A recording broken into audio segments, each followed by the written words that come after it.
Hello, hello, everybody, and welcome back to another episode of the In Between podcast. I'm your host, Elizabeth Cheney. How is everybody doing this fabulous first day of March? Did you know that today marks Women's History Month? It does. So it's a month to recognize contributions from women in society that might have been overlooked for history's sake.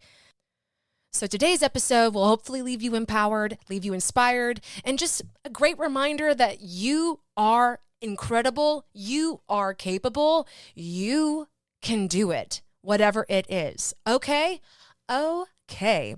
Let's check in. How are we doing? It's been another week since I last spoke with you all. Next week, I have my special guest, Brittany Crabb, coming on the podcast.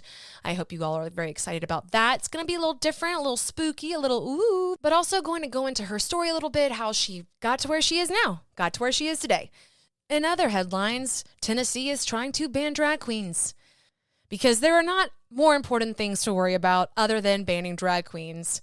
So what this means is like pride festivals, things like that, basically saying that that's inappropriate around children, and because it's a public performance that it's not allowed. There's lots of other details in the bill itself, so you can go educate yourself if you are curious. But it's really dumb. It doesn't make any sense. It is definitely marginalizing a group of people. But one thing that I just find very, very ironic that I'm going to call out in the podcast is the governor, I don't even know his name, but there was a picture that surfaced from like 1977, 78 of the governor, the current governor of Tennessee, dressed in drag for, I don't know, it was a skit, homecoming skit, who knows, doesn't matter the context, but it was like published in the newspaper or something like that. And when the reporters asked, it's okay to dress in drag if you're straight, but not if you're gay. And of course, he didn't have an answer for that. But this is the world we live in. And we're still trying to fight for our women's rights and our healthcare rights, because women's healthcare is a joke too. That's a whole other conversation. But thank you, Tennessee, for making headlines for the wrong reasons. Sigh. In other news, I have now gone a week and a half without coffee. Woo, way to go, Liz. Some of you may be thinking, Liz, why even do that to yourself? Well, let me just tell you what's going on in my world. One part, it's an experiment. I am working on better habits, trying to establish better routines, which, if I learned anything, start small, babes, start small. I'll talk about that in a second. So the no coffee. Well, I've talked about this on the podcast. I have really bad hormonal acne. Speaking of women's health care, apparently the only thing that's going to help it is birth control. And if you don't want to be on birth control, well, you're shit out of luck, so deal with it. So if any of you have any advice, tips, how to curb the hormonal acne, is the secret in celery juice? Tell me. I would love to hear it at in.betweenpod on Instagram. Send me your things. But anyways, I've read like milk and dairy products, sugar, stuff like that can contribute to your acne, which part of me also just believes everything and anything can contribute to everything and anything. So if you look hard enough, you'll find a connection. And I don't mean that like as negative as it sounds. That's not exactly what I'm saying. But I am saying everything is horrible for you in one way or the other. Meat's bad for you. Vegan's bad for you. It's just, I don't know what to believe or what to think. So I'm just doing the best I can. Okay. So now that I've gotten through that, I've read dairy, sugar, things like that. So me and Stan make these special drinks. We actually call them Stan Bucks, because my husband's name is Stan. It's a play on Starbucks, right? I know, it's so clever, Liz. You're so funny. But anyways, it has like cream, a little bit of sugar, milk, whatever. And so I was like, okay, coffee makes my stomach hurt. One, it is just a thing that I ignore, thing my anxiety ignores. But I need to work on this hormonal acne because it's really starting to bother me. I mean, it's bothered me for a while, but besides it actually being painful, kind of like cystic acne, I don't feel cute. I'm going to be honest. And I am entitled to feel cute about myself. And I'm not sitting here saying, oh, I'm ugly, blah, blah, blah. No, it's uncomfortable. It's slightly painful and I want to feel cute. Okay. So I was like, let me try not drinking coffee and switch to matcha tea. It's probably going to help, hopefully, my face, but if anything, it'll help anxiety and like the coffee tremors, the anxiety jitters, right? I will say this, I haven't seen a huge difference in my skin, but I have noticed a difference in my anxiety. I've also noticed like my stomach issues, acid reflux, just having a borderline stomach ache. I've noticed that it really helps. I've noticed that it really has helped with that. My energy levels have not been affected either. So to recap, I haven't drank coffee in a week and a half. I've been offsetting instead of like 2 to 3 glasses of coffee or making a drink, which that's another thing. I will have multiple cups of coffee. And I honestly think it's just a part of a habit or a routine. Like, it's not like I need it. It's just like, I mentally think I need that pick me up. But is it really giving me a pick me up or just an anxiety attack? I mean, not really an anxiety attack. You know what I mean? Like anxiety jitter or a stomach ache. More times than not, it was a stomach ache and anxiety jitters. It wasn't actually giving me a pick me up. So I've cut back on all the coffee, so I'm not feeling anxious. I feel more at peace. And the matcha really, really boosts my energy levels. I'm not going to lie. I'll drink 1 matcha in the morning and I'll be pretty set for the rest of the day. So if anybody is curious about getting off coffee and switching to matcha, highly, highly recommend. It works. So back to the face stuff. Didn't notice a huge difference. And it's not that I thought getting rid of coffee, dairy, whatever is the end all be all, which really quick, by the way, I can drink coffee dark. Like, I'm not opposed to drinking coffee dark. But I was just like, well, if I'm going to do this, no dairy, why not just try drinking tea and not coffee for all the other benefits, like the anxiety and the stomach stuff? Side note, just wanted to preface that. But really, I have had a sugar problem since, like, I don't know, around the holidays. I love candy. I think I've talked about this. I am a sucker for holiday candy. But typically come January, I grow out of that feeling. I grow out of that habit, that need for candy consumption. Except for lately, I have not been able to stop consuming sweets. Like, it's like my job. I more or less eat healthy-ish. You know what I mean? I make sure I eat protein, veggies, things like that. Try to limit how many carbs I take. But honestly, not really. Like, girl loves some French fries and I work out, so I can eat. Okay.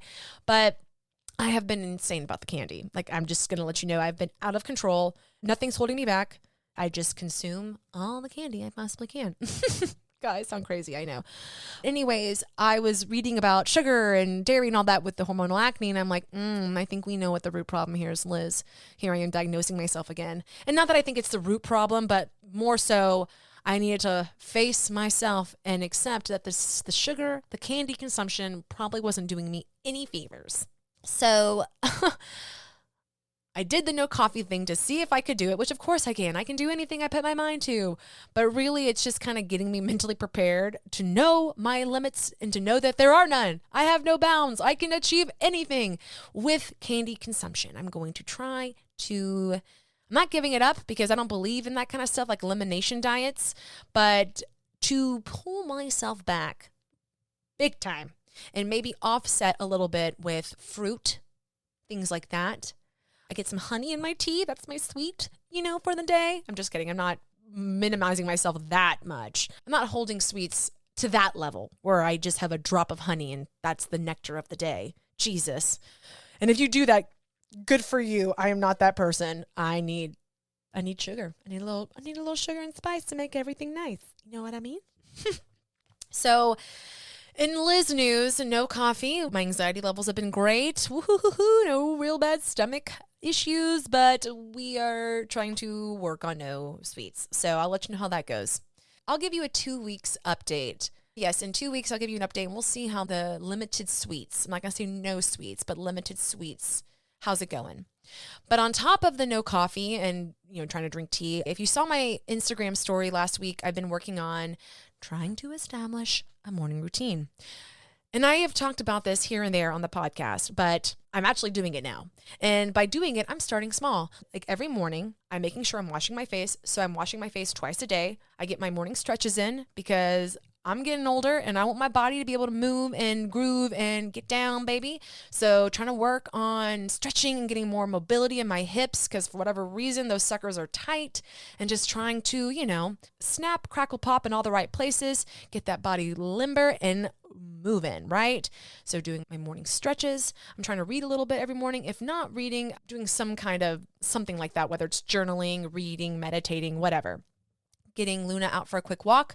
I call it my circadian walk. Not sure if you listened to the podcast by Liz Moody called Healthier Together, but she was talking about this thing called the circadian walk, which is about your circadian rhythm. And it's basically within like the first 30 minutes of you waking up to go out for at least 10 minutes of the day. Go out for 10 minutes in the morning without sunglasses and just let the sun rays wake you up. It's getting your cells regenerated and refocus. I'm probably butchering the science. Also, I'm not saying you're going out walking and just staring into the sun. Obviously, that is not what I'm trying to say. But just getting out there and I don't know, it just kind of gets your body rocking and rolling. And I don't know the science and I don't know necessarily if it's working. I mean, I think it's working. It makes me feel good. It feels good to go out and make that a priority every single morning before I start the workday. But that is one thing that I've been trying to make sure I do and hit every single morning. So I have, woohoo, snaps for Liz. So making sure Luna gets walked, making sure I stretch, making sure I wash my face, making sure I brush my teeth, of course, get my tea. I also been taking my vitamins, which is mostly just like mushroom supplements. For those who don't know, I take reishi, lion's mane, and turkey tail. I am not a healthcare provider, nor am I giving healthcare advice, but I do encourage you to research different mushroom supplements. I'm not talking about magic mushrooms. I'm sure I've talked about this before on the podcast. I actually think I did a few weeks ago. Watch Fantastic Fungi on Netflix and then come talk to me. I just kind of went all over the place with that, but taking my supplements every morning. So those are just a few things, but I have made sure I've done them every single morning the past week and a half, and it feels good. And now that I'm really getting this stuff established and I'm making sure I'm hitting all those check marks and doing those to-dos, I can start to incorporate a little bit more into my mornings. Eventually, I would love to be able to transition to working out in the morning. That would be ideal because then I don't have to worry about anything else the rest of the day. But hey, we'll get there when we get there. Right now, doesn't matter. Start small. It is so overwhelming to create a task list of 15 things right off the bat, and then you are crushed when you don't finish it. You might feel a little like a failure. You might feel, I'm not capable. Damn, why can't I just get it together? Why can't I do these 15 things? Well, because you're trying to do 15 things from nothing. You went from 0 to 15. Why don't we go from 0 to 5? 0 to 2. Sometimes that's what we need to do. So as somebody who has mentioned on the podcast for months now, I would like to establish a morning routine. Guess what, babes? I finally am, and you can too. So the first advice I want to give you today for the start of Women's History Month, you can establish a routine. Just start small. If you're feeling lost, well, just start small. Oh my gosh, I don't know why I just kind of went into a jingle, but hey, new EP drop in fall 2023, Lizdoms.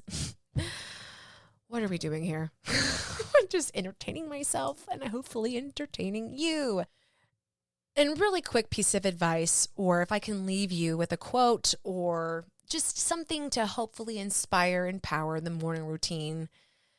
My friend actually sent this to me several months ago, and I believe it came from one of the Peloton instructors during a workout. So unfortunately, I cannot tell you who it was, but I thought it was a great quote. You can't hate yourself into change. You got to love yourself into greatness. So start small in your morning routine. Don't beat yourself up if you can't accomplish your 18-line item to-do list from nothing. And remember that what you produce, what you accomplished does not define your worth. Okay? And that kind of is a great segue into just a general discussion today about empowering women, empowering you, empowering us, realizing our worth, knowing our worth, taking our worth, right? Taking it and implementing it and keeping it at the forefront. Me, myself, and I, right? So I've been very inspired the past week and a half. Not just because I have been able to do the 4 or 5 steps in my morning routine I'm trying to establish, but I've been very mindful. I've been very introspective, so to speak. And maybe that's one of the benefits of now establishing this moment of peace in the morning with myself. Like I can kind of set the day. I mentioned last week's episode, the affirmations I've been working on. I've been implementing that the past week and a half still too. And let me tell you, it really works. How you talk to yourself matters. So in addition to how we talk to ourselves, we also need to check in with where we are establishing our worth. Where are we saying our worth comes from? Where is our worth coming from? Where is it originating? And your worth should be originating from the abundance of love you have for yourself. But we all know that is extremely easier said than done. And there are all these outside forces that can hinder that can take that light away, whether it's family, Unfortunately, there are people that are supposed to love us unconditionally, but are actually the ones that bring us down. Maybe it's friends. Maybe it's your coworkers. Maybe it's your job. All these things can affect how you feel about yourself. And unfortunately, all those experiences can't be positive. I wish they could. I wish everyone was a good person, everyone loved themselves, and nobody was projecting, but that's not the way it is. But how you protect yourself from those outside forces, you can be in control of, you can have control of. The belief that things can be different can propel us forward. That was a quote in the book I'm reading right now. I didn't do the thing today. The belief that things can be different can propel us forward. That has been at the forefront of my mind the past week when it comes to work and my professional output versus what the company gives back to me. I am sure there are a lot of people who feel shorted, slighted, in any case at their job. And maybe not even just their job, just in life in general, right?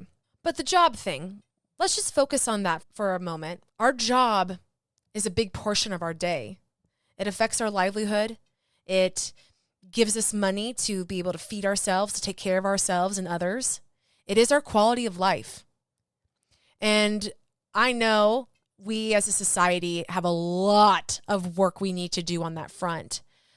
And this episode is not to go into all the ins and outs and specifics of how can we improve Western society's workforce and work culture. But what today's episode is going to talk about and what today's episode can do is to empower you and remind you that although there may be a toxic relationship that we as people have with work in Western society, and I'm not saying everywhere, but as a whole, as a general sum, I'm here to say that your level of output should only match the company's input to you as an employee. Whether that's financial, whether that's flexible time off, whether that's benefits, paid maternity, paternity leave, the list goes on. And I'm here to tell you that you have the power to know your worth and establish a boundary and do what's best for you. Toni Morrison said, "You are not the work you do. You are the person you are." So if you're feeling burnout, you're feeling lost, you're feeling unfulfilled, unmotivated, not sure what the next step needs to be or which path to take, check in with yourself. Take inventory of any outside influences that are contributing to your negativity about yourself, what's contributing to your spiral, anxiety, depression, whatever. Anything that is making you feel less than what you really are. And let me tell you something, I don't have to know you to know that you are worthy, to know that you're enough. I don't have to know you to say that if there is anything making you feel that you are not enough, then it needs to be removed, it needs to be handled. So check in, make the lines, make the tethers, figure out what is contributing to that, and let's fix it. Let's change it up. Is it getting a new job? Is it establishing better boundaries? Is it telling somebody to screw off? I am here to tell you again, your worth is not defined by anything else but you. So make sure your worth is not being attributed to something that is what's causing the negativity. Make sure your worth is not being tied to something that is always going to set you up for failure. If you have an impossible boss that has impossible expectations and impossible work-life balance structures, well, guess what? You're probably never going to be enough for them because they're insane. So you establish your better boundaries. You establish your better control because you are worth it. You know what you need. Don't let fear manage. Don't let fear drive. I'm not going to sit here and say, use every single moment of every single day the best you can. You can do it, blah, blah, blah. Because guess what? Like everyone's 24 hours look different. And I don't think that's talked about enough either. But what I'm saying is, even if it's 5 minutes, if it's 10 minutes, whatever, take advantage of the moment. Take advantage of the second that you have. Ask yourself, is this what I want?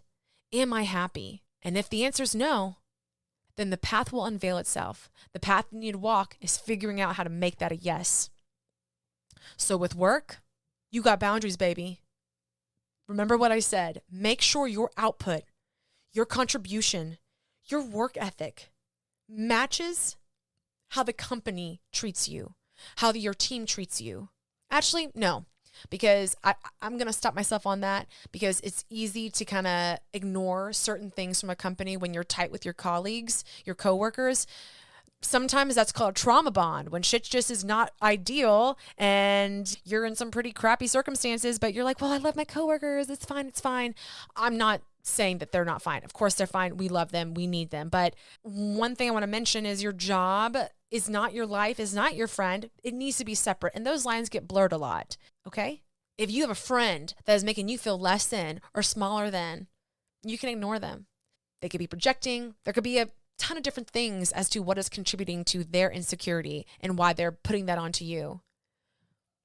But no matter what the situation may be, family, friends, work, whatever, nothing should take away your light. Nothing should take away your voice. Nothing should take away your worth.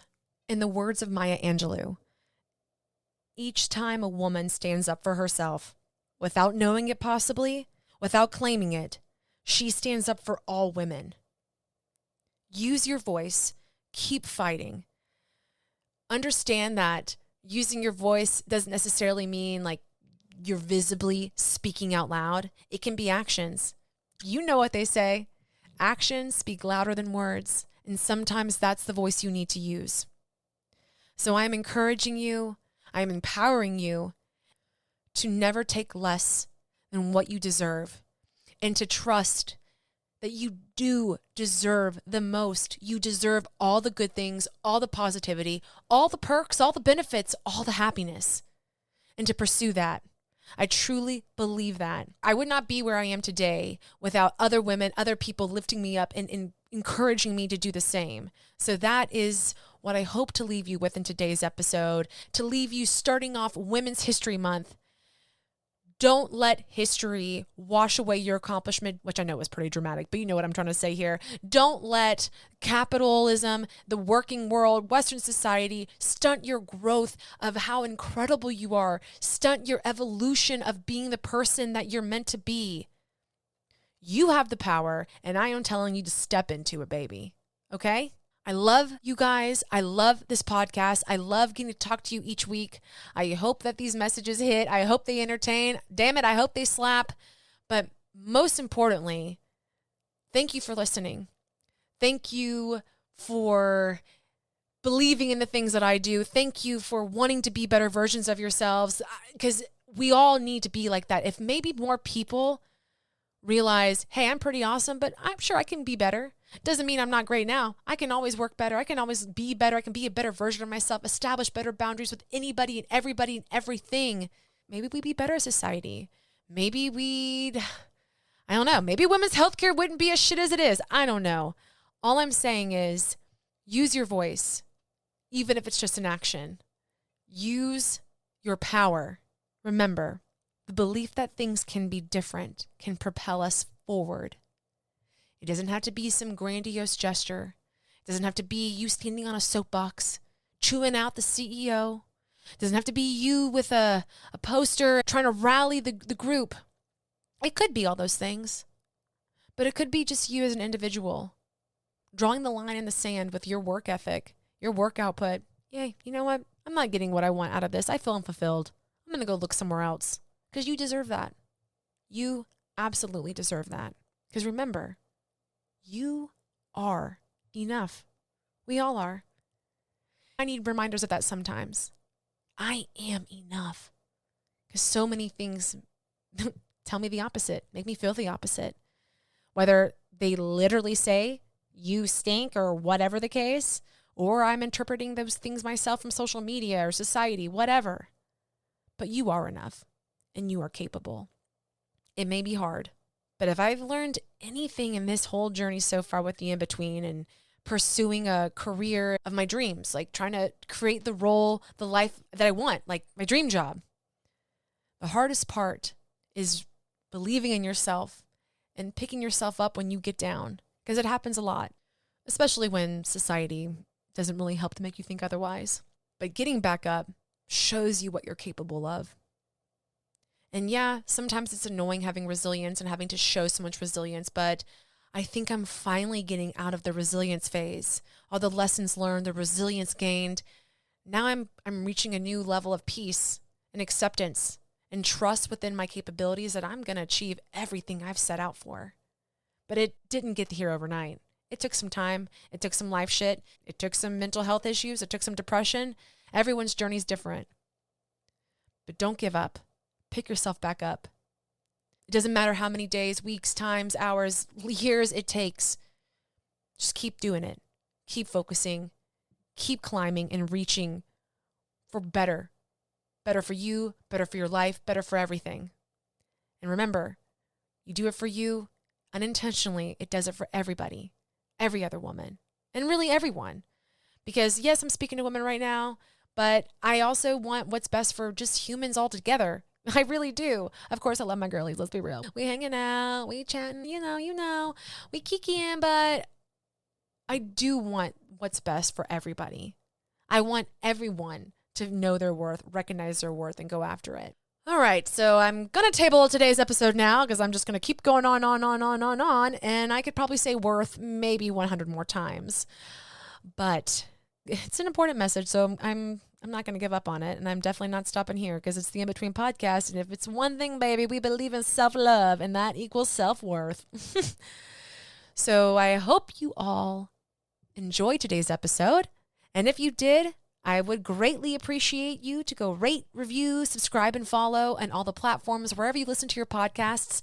And also worth mentioning, I'd love for you to check me out on YouTube. Today's episode will be put on YouTube, and most of the episodes moving forward will as well. So if you are a YouTuber into YouTube, check me out. It's getting pretty popular with the podcast world. And if you want to hang out, get to know me a little bit more, you can follow me on social media at in.betweenpod is my Instagram handle for the podcast. You can also follow my personal account at ElizabethCheney_. And then you can follow me on TikTok at the In Between Podcast. So make today great, make tomorrow great, make the rest of the month great. I know you will, because guess what? You are great. You're fabulous. You're amazing. And I don't even have to know you to know that. All right. Well, go follow me on all the social medias. Go listen to the pod. Listen, rate, review, all the things. And I will see you next Wednesday for an all-new episode of the In Between podcast. I hope you all have a wonderful, fabulous rest of your week. I'm Elizabeth. See you later.